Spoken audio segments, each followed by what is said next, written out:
I'm a 10K marathon swimmer, swim for Melbourne Vicentre. Congratulations on making the Australian team for Singapore. How excited were you when you knew that you'd qualified? It's been a long time that I've been on the Australian team. This is my 5th World Championship, so to do it again, it's a special feeling. Like, I love representing Australia. It's always been my dream. And to do it in a different environment. I moved down to Melbourne 6 months ago. A bit of a change up from Noose, and just it's been a little bit of a roller coaster the last 6 months, but I'm glad that it's all sort of settled down now and we're in really good shape. You've recently made the move from the sunny coast to Melbourne. How have you found that change? You know, both weather-wise, we're in the middle of a Melbourne winter at the moment. How are the early morning sessions? Look, training-wise, like it's just pretty much the same. Weather, though, is a little bit to get used to. I miss sometimes being in the warmer climates, so I'm actually looking forward to going to Singapore and getting a little bit of the heat. But apart from that, like, it's been pretty good. Like, I moved down here to follow my girlfriend, and the balance outside of swimming, like, it's just been really good. So, yeah.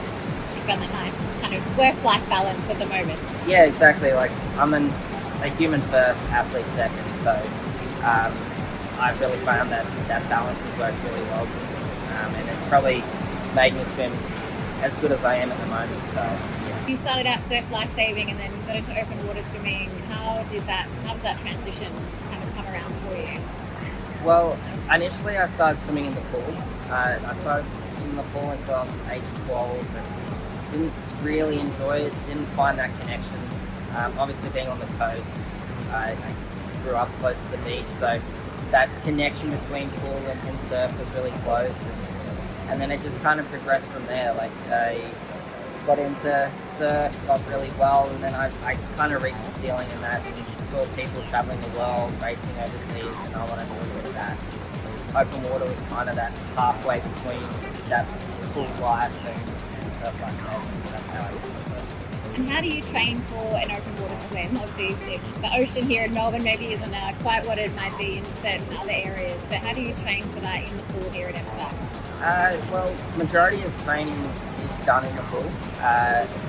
Even when I was up on the Sunshine Coast, I would say 95% of it's done in the pool, and then anything else is either done in the ocean or in the rooms or something like that. But I'm quite fortunate that people overseas are also dealing with the cold water. Like, it's a pretty strong scene over in Europe and the likes of Germany, and that also have to wear wetsuits. So